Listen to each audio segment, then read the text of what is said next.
वैशाली बहिणींनी मला एक महत्त्वाच्या विषयावर बोलायला सांगितलं. ज्येष्ठ नागरिकांची आरोग्य आणि काळजी. तर वय वाढत असताना शरीरात अनेक बदल होत असतात, नैसर्गिक बदल होतात. त्यामुळे या काळात योग्य काळजी घेणं फार महत्त्वाचं असतं. तर सर्वप्रथम काय तर नियमित आरोग्य तपासणी करणे. तर काही आजार लक्षणाशिवाय असतात, जसे की शुगर, बीपी. तर ज्यांना शुगरचा आणि बीपीचा त्रास आहे त्यांनी महिन्यातून एकदा त्याची तपासणी करणे फार आवश्यक आहे. किंवा ज्यांना नाही त्यांनी वय झाल्यानंतर प्रिकॉशन म्हणून शुगरची आणि बीपीची तपासणी वर्षातून एकदा करावी. तर अजून एक शुगरची महत्त्वाची टेस्ट म्हणजे HbA1c म्हणजे ग्लायकोसिलेटेड हिमोग्लोबिन. तर त्याच्यामध्ये आपल्याला काय कळतं तर मागच्या 3 महिन्यात आपल्या शरीरामध्ये शुगरची किती पातळी होती, त्यामुळे आपलं शुगर नियंत्रित आहे की नाही हे कळतं. आता वयानुसार पुरुषांमध्ये स्त्रियांमध्ये वेगवेगळे आजार होतात. तर पुरुषांमध्ये वयानुसार काय होतं तर प्रोस्टेटची ग्रंथी वाढते. प्रोस्टेट म्हणजे मूत्रनलिकेची जी ग्रंथी असते मूत्राशयाच्या पुढे त्याची वाढ होते. तर त्याची लक्षणं काय तर वारंवार रात्री लघवीला उठावं लागणं किंवा लघवी तुटणं किंवा लघवी तुटल्यामुळे कधी कधी खळे पण होतात. तर त्यासाठी काय करणं आवश्यक आहे तर त्यासाठी पोटाची सोनोग्राफी करणं आवश्यक आहे. आणि जर वाढली असेल तर डॉक्टरांकडून औषध घेऊन त्याच्यावर इलाज होऊ शकतो. आता स्त्रियांमध्ये काय होतं वय वाढल्यानंतर तर ऑस्टिओपोरोसिस. तर ऑस्टिओपोरोसिस म्हणजे काय तर पेरिपेनोपॉझल किंवा पाळी गेल्यानंतर कॅल्शियमचं प्रमाण शरीरामध्ये कमी होतं किंवा हार्मोनल चेंजेसला कमी होतं. तर त्यामुळे कॅल्शियमचं प्रमाण कमी झालं तर थोडीफार तरी आपल्याला इजा झाली तर त्यामुळे फ्रॅक्चर व्हायची शक्यता असते. तर डॉक्टरांच्या सल्ल्याने काय करायचं कॅल्शियमच्या गोळ्या घ्यायच्या, टॉनिक, व्हिटॅमिनच्या गोळ्या घ्यायच्या, व्हिटॅमिन D3 घ्यायचं, व्हिटॅमिन B12 इंजेक्शन घ्यायचं, पण हे सगळं डॉक्टरांच्या सल्ल्याने घ्यायचं. तर वय झाल्यानंतर अजून एक शक्यता असते कॅन्सरचं. हल्ली कॅन्सरचं प्रमाण फार वाढलेलं आहे तर कॅन्सरची शक्यता असते. तर कॅन्सरची लक्षणं काय असतात तर अचानक वजन कमी होणं, भूक न लागणं किंवा मग शरीरामध्ये गाठी तयार होणं किंवा शरीरात कुठेतरी सूज येणं. तर छातीत म्हणजे जास्त जर हे असेल कॅन्सरचा असेल तर वारंवार खोकला येणं, खोकल्यातून रक्त पडणं, उलट्या होणं. आणि जर डोक्यामध्ये म्हणजे मेंदूमध्ये जर कॅन्सरची गाठ वगैरे असेल तर त्याच्यामध्ये काय होतं चक्कर येतं, एखादं आवरण होतं, तेव्हा हातापायाला मुंग्या येतात, उलट्या होतात, म्हणजे पोटात वारंवार उलट्या होतात. तर त्याच्यासाठी आपल्याला जिथे जे लक्षण आहे त्यानुसार तपासण्या करून घ्यावं. म्हणजे सोनोग्राफी, ब्लडच्या तपासण्या, चेस्ट एक्सरे किंवा डोक्याचा स्कॅन अशा तपासण्या किंवा पेट अशा तपासण्या करून घ्या. आता अजून कोणते आजार होतात तर अल्झायमर, पार्किन्सन आणि पॅरालिसिस. तर अल्झायमर म्हणजे काय तर विसरभोळेपणा. विसरभोळेपणा म्हणजे काही वय झाल्यानंतर काही आठवत नाही किंवा कुठल्याही गोष्टीचा आपल्याला आधार घ्यावा लागतो. दुसरं म्हणजे पार्किन्सोनिझम. तर पार्किन्सोनिझम मध्ये काय होतं हातापायाला क्रम फुटतो आणि चालण्याचा आपला बदल होतो. तर डॉक्टरांच्या सल्ल्यानुसार त्याचा औषध घ्यावी म्हणजे आपण त्याच्यावर नियंत्रण करू शकतो. आता अजून आजार म्हणजे पॅरालिसिस. तर पॅरालिसिस कशामुळे होतो जर रक्तामध्ये फुली असेल तर त्यावेळी काय होतं बीपी शूट होतो म्हणजे बीपी वाढतो.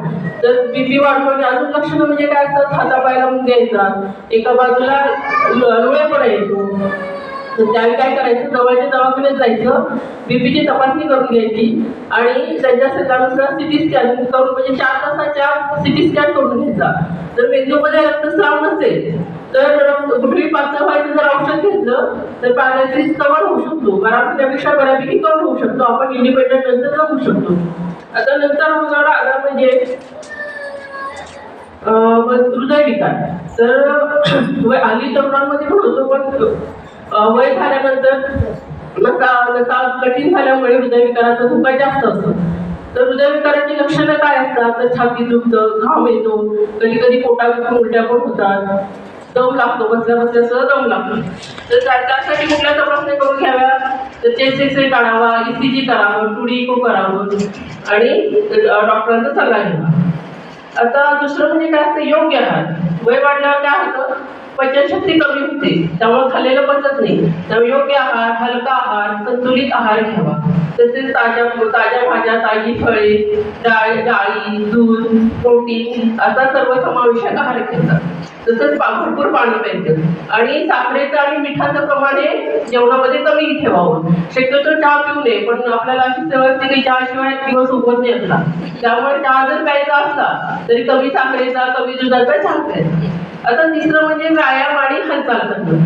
तर त्याच्यामुळे काय होतं, व्यायाम केला की हालचाल केली तर आपलं मन प्रसन्न होतं, आपल्याला तंदुरुस्त वाटतं, छान वाटतं.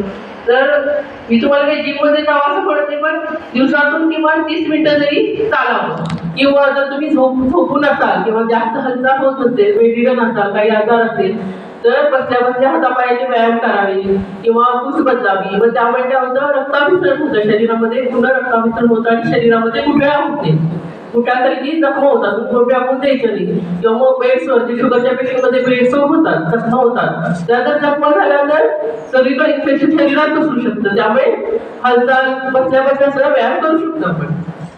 आता चौथं म्हणजे आपली मानसिक आरोग्याची काळजी घेणं. तर हे आता फार महत्वाचं आहे आणि आताच्या जगात तर फारच महत्वाचं आहे. अनेक वेळा आपल्याला एकटेपणा जाणवतो, चिंता किंवा नैराश्य जाणवतं. त्यामुळे कुटुंबाशी, मित्रांशी संवाद साधावा, एखाद्या सोशल ऑर्गनायझेशनशी संलग्न व्हावं. तेच म्हणजे वैशाली बहिणींची एखादा छंद जोपासावा, नेहमी पॉझिटिव्ह व्हावं आणि वैशाली बहिणींकडून दररोज ध्यान घालणं, प्राणायाम शिकावा आणि तो दररोज करावा, म्हणजे मानसिक शांती मिळते. आता पाचवं म्हणजे औषध वेळेवर घेणे.